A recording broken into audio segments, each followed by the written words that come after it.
Saya akan membahas tentang mengasihi orang lain seperti diri sendiri. Ini PPT saya agak sedikit aneh. Mungkin di sini saya kelihatan aneh. Soalnya saya buat juga di laptop yang lain dan saya screen juga di laptop yang lain. Jadi saya minta maaf sebelumnya. Beda. Oke, langsung saja kita buka Alkitab kita Roma 13 ayat 8 sampai ayatnya yang ke-10. Saya akan membacakan kepada kita semua Roma 13 ayat 8 sampai ayatnya yang 10. Demikianlah firman Tuhan. Janganlah kamu berhutang apa-apa kepada siapapun juga, tetapi hendaklah kamu saling mengasihi. Sebab barang siapa mengasihi sesamanya manusia, ia sudah memenuhi hukum Taurat.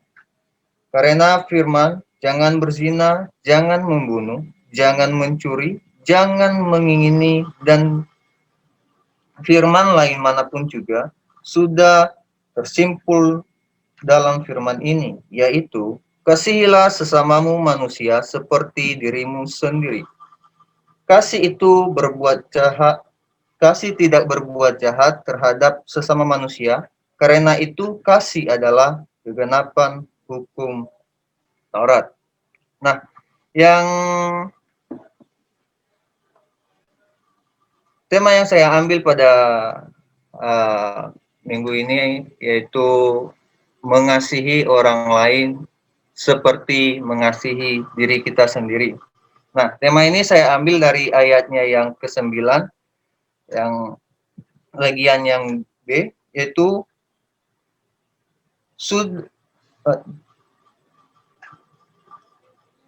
firman lain manapun juga sudah tersimpul dalam firman ini, yaitu kasihilah sesamamu manusia seperti dirimu sendiri. Nah, kita manusia cenderung mengasihi orang-orang yang berbuat baik daripada mengasihi orang yang kelihatan tidak baik. Nah, ini seringkali terjadi dalam kehidupan kita. Sadar atau tidak sadar, kita juga kadang-kala melakukan hal yang sama, atau sampai saat ini juga melakukan hal yang sama, yaitu kita ini cenderung lebih mengasihi orang yang berbuat baik kepada kita daripada orang-orang yang membuat kita jengkel, membuat kita marah, orang-orang yang mungkin tidak bisa kita bilangin atau yang lain-lain seperti itu. Nah, tetapi kalau kita pahami bahwa berbicara tentang mengasihi sesama ini adalah kehendak Tuhan yang mutlak dalam kehidupan kita. Kenapa saya bisa bilang seperti itu? Seperti yang dikatakan di dalam firman Tuhan yang kita bacakan pada pagi hari ini, yaitu di Roma 13 ayat 8 ini, bahwa hukum kasih itu adalah kegenapan dari hukum Taurat. Jadi bisa dibilang bahwa Tuhan itu menghendaki kita semua umat manusia untuk memiliki kasih. Bukan hanya kasih kepada Allah sendiri, tetapi kita juga harus mengasihi yang namanya sesama kita manusia. Makanya seringkali orang-orang luar sana berkata seperti ini kepada orang-orang percaya seperti kita. Apakah kamu mengasihi Tuhanmu? Tentunya kita menjawab, kita mengasihi. Nah, padahal ketika kita dalam kehidupan kita, kadangkala kita tidak mengasihi orang-orang yang mungkin membuat kita jengkel, membuat kita marah, dan lain sebagainya. Nah, bisa saja orang itu berkata seperti ini kepada kita, bagaimana kamu bisa mengasihi Tuhan Allahmu jika sesamamu manusia saja tidak bisa kamu kasihi? Nah, itu adalah suatu tantangan bagi kita, anak-anak muda sampai saat ini juga itu adalah tantangan bagi kita. Kenapa saya bilang itu tantangan? Karena jiwa-jiwa muda seperti kita ini seringkali dikuasai oleh emosi yang mungkin kita tidak bisa mengontrol. Oh, kalau kita ketemu dengan orang-orang yang menjengkelkan bagi kita, oh kita memiliki juga sifat ya, kita balas atau lain sebagainya. Nah, bagaimana kita bisa mengasihi orang-orang yang sulit untuk kita kasih? Seperti yang saya bilang tadi, orang-orang yang sulit kita kasih itu orang-orang yang tidak berbuat baik kepada kita. Nah, yang pertama yaitu dengan mengasihi terutama itu kekurangan orang-orang tersebut. Nah, ini saya ambil dalam Roma pasal 15 ayat 7. Saya sudah tulis di sini bahwa saya akan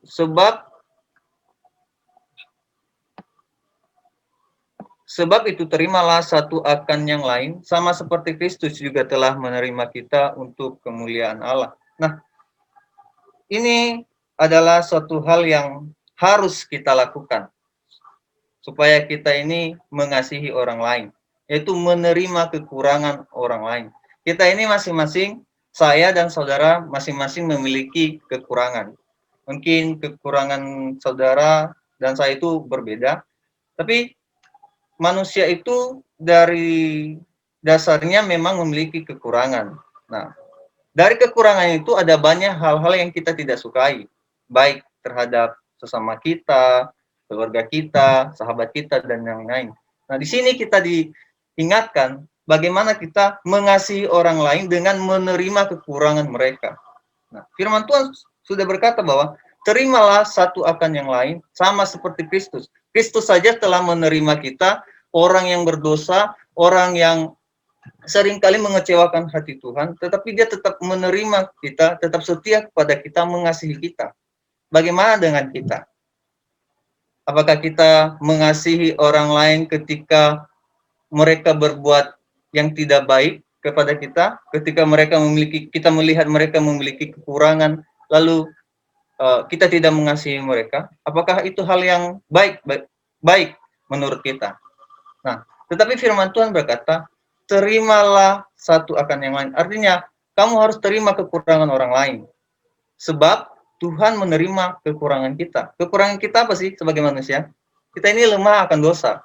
Jadi, nggak ada manusia yang tidak berbuat dosa di dunia ini. Nah, oleh sebab itu, kita harus belajar mengasihi orang lain dengan menerima kekurangan mereka. Nah, yang kedua, bagaimana supaya kita mengasihi orang-orang yang sulit kita kasihi? Yang kedua yaitu dengan tidak berbuat jahat. Nah, kenapa saya berkata seperti itu? Sebab kasih itu tidak berbuat jahat. Ketika kita berbuat sesuatu yang tidak baik di hadapan Tuhan, apakah Tuhan langsung membalaskannya, lalu kita seakan-akan menjadi orang yang dibenci oleh Tuhan? Tidak seperti itu tentunya. Tetapi di sini firman Tuhan berkata dalam Roma pasal 13 ayat 10 bahwa kasih itu tidak berbuat jahat terhadap sesama manusia. Nah, di sini yang ditekankan bahwa kasih itu tidak berbuat jahat terhadap sesama manusia. Kenapa? Karena kasih itu adalah suatu yang lemah lembut. Nah, kadangkala kita ini menghadapi kehidupan ini tidak sesuai dengan keinginan kita tentunya. Mungkin kita bertemu dengan orang-orang yang seperti yang saya katakan tadi, orang-orang yang menjengkelkan bagi kita, orang-orang yang mungkin tidak bisa kita bilangin, orang-orang yang mungkin mengecewakan hati kita. Nah, tetapi firman Tuhan berkata bahwa kasih itu tidak berbuat jahat. Istilahnya apa? Kita tidak boleh membalaskan hal-hal seperti itu dengan hal-hal yang jahat. Tetapi apa yang harus kita lakukan, yaitu dengan menjaga hubungan kita, menjaga hubungan yang baik dengan orang-orang tersebut. Bagaimana caranya? kita itu harus tetap mengasihi mereka, meskipun mereka itu kadangkala membuat kita kecewa, membuat kita marah, bisa saja dibilang memancing emosi kita. Nah, respon kita apa? Apakah kita harus membalasnya dengan kejahatan? Tentunya tidak. Kasih itu tidak membalas kejahatan dengan kejahatan. Yang kita lakukan adalah dengan menjaga hubungan baik dengan sesama. Intinya adalah yaitu kita harus hidup dalam kedamaian. Nah, di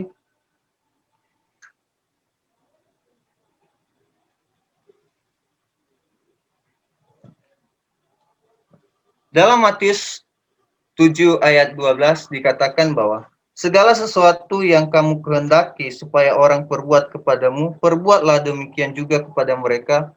Itulah isi seluruh hukum Taurat dan kitab para nabi. Nah, di sini kita diingatkan bahwa respon kita ketika kita menerima hal-hal yang buruk dari orang lain, dan yang harus kita lakukan yaitu melakukan hal-hal yang sebaliknya. Yang sebaliknya itu artinya apa? Hal-hal yang baik, supaya orang itu bisa belajar dari kita. Oh, orang ini kita jahati kok tidak membalas dengan kejahatan. Orang ini kok ketika kita jahati kok baik, dia baik kepada kita, seperti itu. Jadi orang itu pada waktunya akan sadar sendiri akan apa yang ia perbuat, seperti itu. Makanya dalam Matius 7 ayat 12 ini dikatakan bahwa segala sesuatu yang kamu kehendaki supaya orang berbuat kepadamu. Jadi apa yang kita kehendaki supaya orang itu berbuat kepada kita, kita harus utama melakukan hal itu. Misalnya apa? Kita harus terus melakukan hal yang baik itu terhadap orang lain, supaya kita juga menerima hal yang sama. Nah, terus ada pertanyaan begini, tapi kalau kita sudah berbuat hal yang baik, tapi orang itu tetap melakukan hal yang jahat bagi kita, apa yang harus kita lakukan? Seperti itu, bukan? Jadi, yang harus kita lakukan di sini, teman-teman, yaitu tetap melakukan hal yang baik. Jadi, kejahatan itu tidak bisa dilawan dengan kejahatan. Tuhan tidak mungkin menyetujui kalau kita itu dijahati, kita harus membahas dengan kejahatan, tidak. Tetapi kasih itu, ketika kita dijahati oleh orang lain, kita harus tetap mengasihi dan memiliki perbuatan yang baik terhadap mereka. Nah, seperti yang saya katakan tadi, kasih tidak berbuat jahat. Kenapa seperti demikian? Karena kasih itu yaitu lemah lembut. Itu kasih itu tidak, kalau dikatakan di firman Tuhan yang lain bahwa ketika orang itu memiliki kasih, ia tidak mungkin memiliki hati yang memiliki sesuatu yang mungkin dalam hatinya itu ada iri hati, ada rasa tidak suka dengan orang yang mungkin lebih daripadanya, orang yang misalnya kita itu tidak mungkin membenci orang lain ketika kita memiliki kasih, seperti itu. Jadi Tuhan mengajarkan kita bahwa ketika kita memiliki kasih, hal yang kita lakukan adalah hal yang benar-benar mengasihi. Misalnya tidak ada dalam hati kita ini tidak ada rasa jengkel, tidak ada rasa iri hati atau lain sebagainya. Itu yang dinamakan bahwa kasih itu adalah lemah lembut. Bahwa dari segala sesuatu yang seperti saya bilang tadi, bahwa kasih itu menerima kekurangan orang lain, kasih itu tidak berbuat jahat. Kenapa saya bilang seperti itu? Karena kasih itu adalah lemah lembut. Jadi ketika kita mengasihi orang lain, biarlah kita mengasihi dengan sungguh-sungguh, dengan menerima keadaan mereka, apapun yang mungkin mereka perbuat. Ya memang susah sih, sebagai manusia, saya sendiri sebagai manusia susah. Kenapa? Kadang-kala kita itu cuman, misalnya seperti ini, kita itu tahu materi tentang kasih, tetapi untuk melakukannya itu adalah suatu hal yang susah. Nah, pada saat ini saya mengajak kita semua untuk bagaimana kita mengasihi orang-orang yang mungkin susah untuk kita kasihi. Seperti orang-orang yang seringkali membuat kita jengkel, orang-orang yang benar-benar kita tidak sukai pokoknya, orang-orang yang mengecewakan kita. Nah, seperti itu. Jadi, marilah kita belajar bagaimana menerima sikap orang seperti tersebut, dan bagaimana kita juga harus menyesuaikan diri kita ketika kita dijahati. Kita tidak harus membalas dengan kejahatan, tetapi marilah kita menabur kasih itu dengan terus berbuat baik. Dari hasil semuanya itu kita juga akan menerima hal yang baik tentunya. Nah,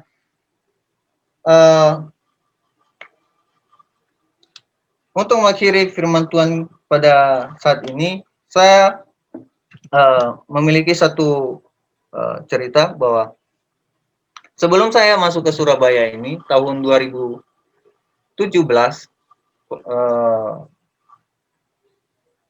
bulan Oktober kalau nggak salah, keluarga saya ini memiliki masalah dengan adiknya papa saya. Jadi papa saya ini punya adik, jadi bermasalah dengan keluarga daripada kami. Jadi ketika saat itu adik papa saya ini datang ke rumah dalam keadaan mabuk. Lalu ia mengetuk-ngetuk pintu dengan nada suara yang agak kasar, misalnya mengeluarkan kata-kata yang kasar. Nah, setelah pintu itu dibukakan oleh mama saya, nah, secara tidak diduga-duga, adik papa saya ini langsung menumbuk ke arah hidungnya mama saya, sampai mama saya itu pingsan, dan hidungnya di bawah hidungnya ini, di bagian bibirnya itu sobek. Lalu ketika kejadian seperti itu, kami sebagai anak-anak tentunya, karena kami juga misalnya lemah akan emosi, kami itu memiliki niat untuk membalas dendam seperti itu, untuk membalas hal yang sama, misalnya darah dibalas dengan darah seperti itu. Nah, tetapi ketika saya berpikir seperti itu, tante saya berkata seperti ini, kalau kamu membalas kejahatan daripada om kamu, itu sama halnya kamu melakukan hal yang sama seperti yang perbuat. Hal yang dilakukan om kamu itu adalah hal yang jahat. Dan ketika kamu membalasnya dengan kejahatan, masalah itu tidak akan selesai. Jadi yang harus kamu lakukan itu apa? Itu dengan mengampuni daripada om kamu ini. Jadi saya diajarkan supaya ketika saya menerima keadaan seperti itu, yang saya lakukan apa? Itu menabur kasih. Misalnya kalau kamu dijahati, kamu harus berani, misalnya meskipun berat untuk kamu terima, tapi kamu harus berani menerimanya meskipun itu berat.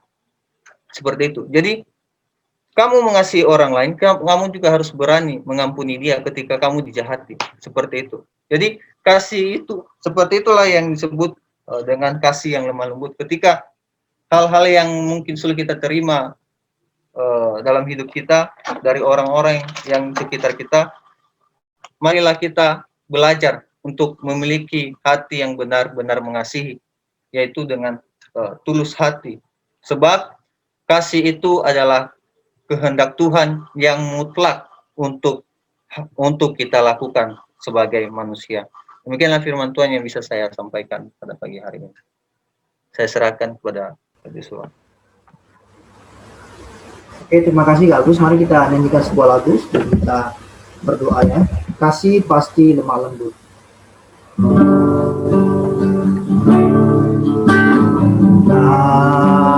Kasih pasti lemah lembut.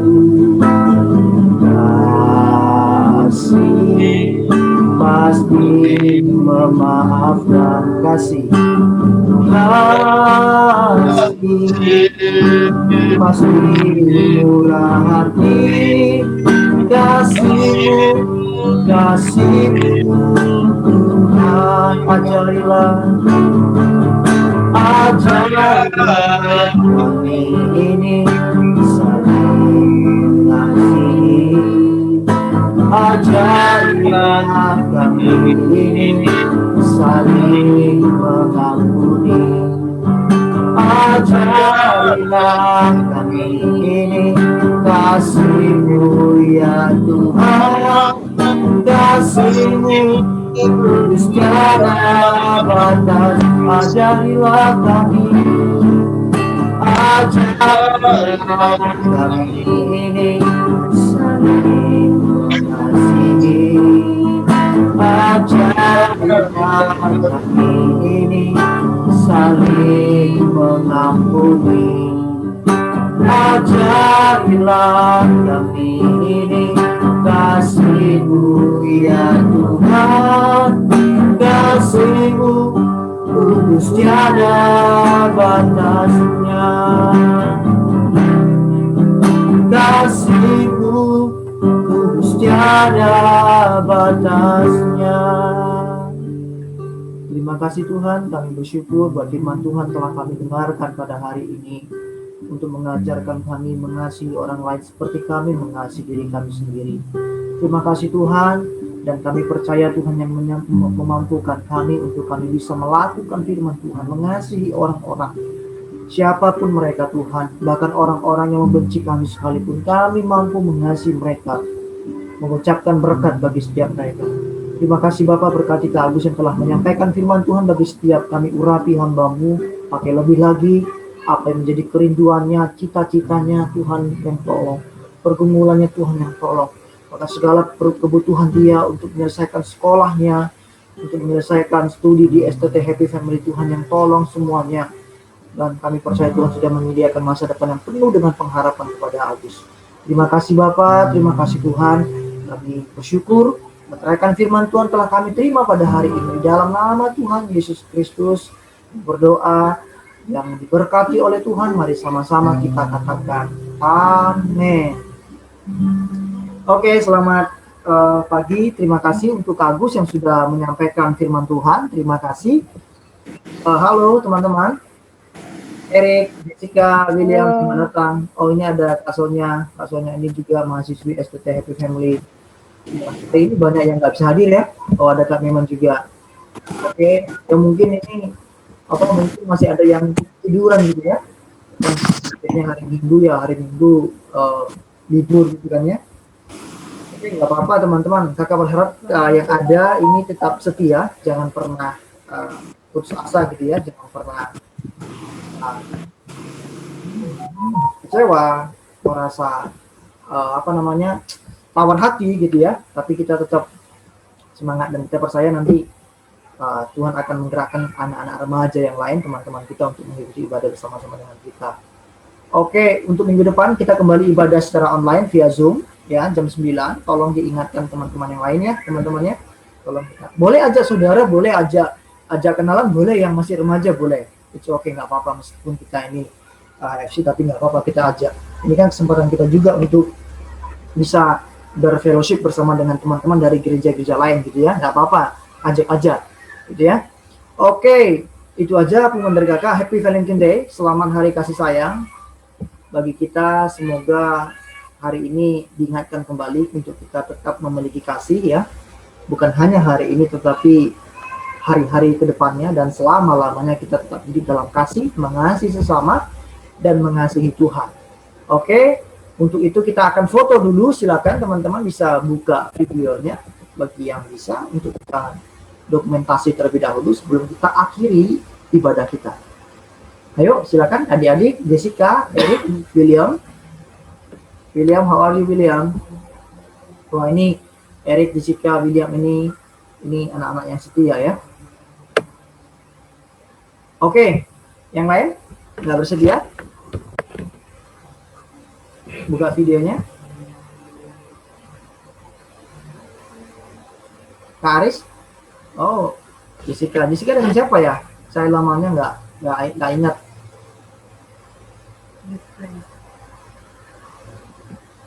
William, bisa buka video William? Eca nggak bisa ya? Soalnya nggak bisa. Oke, kalau gitu kita foto deh. Siap-siap ya. Dalam hitungan ketiga, 1, 2, 3. Sebentar, tahan dulu. Sekali lagi ya, kasih jempol dong. Oke. Oh, gini aja deh. Ya kan? Oke, cinta, penuh kasih. 1, 2, 3. Oke, terima kasih semuanya, teman-teman. Terima kasih ya. Jangan lupa minggu depan ya. Oke, kita akan akhiri dalam doa. Saya minta yang doa penutup belum ya? Doa penutup belum.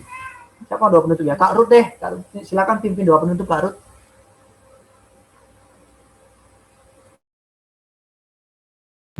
Mari kita berdoa. Terima kasih Tuhan, terima kasih Bapa yang baik yang sudah memberi kami kekuatan, bahkan ibadah kami tunas ini boleh berjalan dengan baik ya Tuhan. Terima kasih Bapa, melalui firman-Mu juga kami boleh